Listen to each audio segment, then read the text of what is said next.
How to enable highlights option in Instagram story. Hello everyone, welcome to this channel. I'm Emily and I'm here to help you out today. So without any delay, let's get started. So first of all, launch the Instagram application on your device. Now make sure that you're logged into your account. Now in order to enable the highlights option in Instagram stories, simply what you need to do is tap on your story.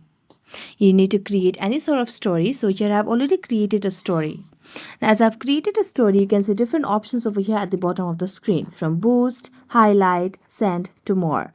So if you want to add or enable highlights option, you can just tap on the highlights option.